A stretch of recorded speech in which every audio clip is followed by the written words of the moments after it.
also noticed it. We didn't ask you about it after the game. Obviously, Bayern were very unhappy. What did you make of that? Yeah, I did notice it, especially after when it was certain reaction from them. I think the referees, I think they use the law and what the law says as well, to use common sense and whether you take an advantage or not from that situation, which there isn't any advantage, and then I think that's fini. It's not something you need to have a word with Gabriel and David about, is it? Because that's something they do quite a lot between them. Just to clarify, I think it's worth doing it and to understand that just in case, don't do it again.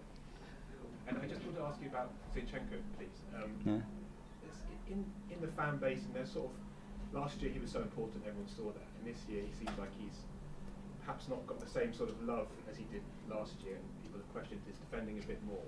How important does he remain to what you do, and how much did he change the game when he came on? It's very important, and you have to ask the players as well to play in their strengths, and I think Alex has got the personality to play in any game under any condition, being himself, and that's a big thing to have. And he has some difficulties, especially with injuries, to find the rhythm and to find the consistency. And now he's back on it. Now he's got a few games under his belt, and he's playing better and better, and he's a really, really important player for us. Okay, Jordan, son. Hi, Mikel.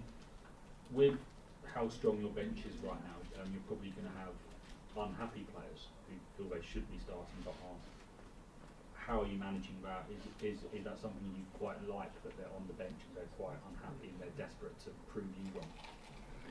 No, the behavior of the bench, I'm happy now.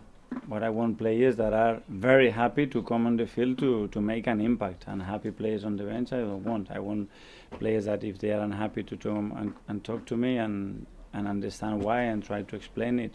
But these relationships are always the same. That they have to have that will to play, and they can be unhappy on match day. It's not the moment to be unhappy. And Gabriel Jesus, when he came on, had an amazing impact. Yeah.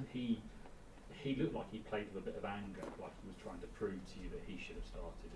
I think that's what I mean, but is it that you'd like players to come on and be angry at you rather than... They can be angry at me, that's fine. But they have to make it professional, not personal, because it's my role to make those decisions. It's not the person I'm putting on the bench, it's the player. And Gabi had exactly the mindset that you asked him, because I could see in his eyes that he was ready to make an impact. He loves the competition, and I think he was tremendous when he came on Tuesday. And just finally, picking up on Simon's question, if he was needed to start every game until now at the end of the season, physically, could he do it? Is he in that position where he could do that? It's possible that yes. He hasn't done it, but not now. He hasn't done it in 7 years. When you look at the history, in 7 years he hasn't done it. But can he do it? Yes, he's prepared. He's physically well now, and as well it would be determined, how much he gets kicked. The kind of fatigue element that builds into a game in relation to the scoreline. A lot of factors, but he is ready. He looks really good now. Yes, sir. Hi, Mikel. What have you made of Liverpool recently against United? They obviously faltered their 2-2 draw, and then Atalanta the other day 3-0. Enough in my garden to look after my garden, so I don't want to give any opinion about other clubs. But from that, can you learn something from that? Obviously, well, the difficulty of winning a match in any competition. You go to Europe, you go in the Premier League, to any round, that is so difficult to win. And with Gabriel Jesus, on Monday he spoke of his injury woes over the past year in terms of his knee. In terms of his long-term career, do you think it could possibly have long-term ramifications with his recent injuries? No, nothing. I don't think there is any relation. When you see him train the way he trained today, again, there is nothing there. Injuries are part of football.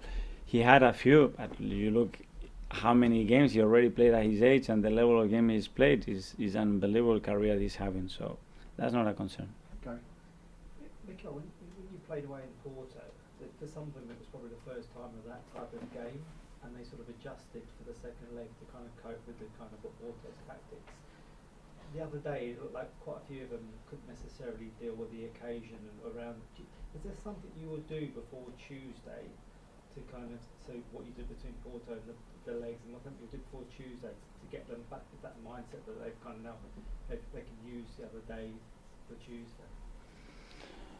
For sure, it's like putting miles in a car. You have more miles, you have more baggage, more experience, and that's needed, especially in this competition. And it's a lot to learn from the other day, and a lot of positive things to take as well. Ed? Hi, Mikel. Hi. The first goal against Bayern, obviously you were in control of the game up until that point, and it was a real turning point in the match. How much have you analysed that, conceding that goal with your team? How much are you slightly worried that the wave of confidence that was in your defence might have seeped away a little bit, just that little patch? Well, it does, obviously, when we concede the 2 goals the way we have done, it does affect. But it's what you do afterwards, and you are losing 1-2 after being in total control of the match, and then you have to play that game. And you never done it, and it's Bayern Munich, and you're 2-1 down, and the expectation was very different, and now you have to go with that. I think the players were exceptional at that, because any other team collapses, and we didn't. And we were stayed in the game, and we were focused, and we made some changes, we had some impact, and we got into the draw, and we have learned a lot. So it was a great experience to have.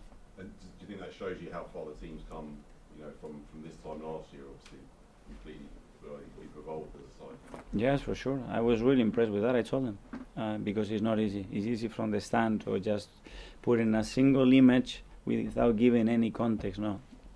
Football game is a story, and the story happens for a reason. It's what happened in the first minute has an effect in the second one. What happened after 10 minutes, it has an effect of what happened 3 days ago in a different game. You cannot isolate the pictures and then make adjustment of that. It doesn't work like that. Okay, we'll go to 10:30 Saturday.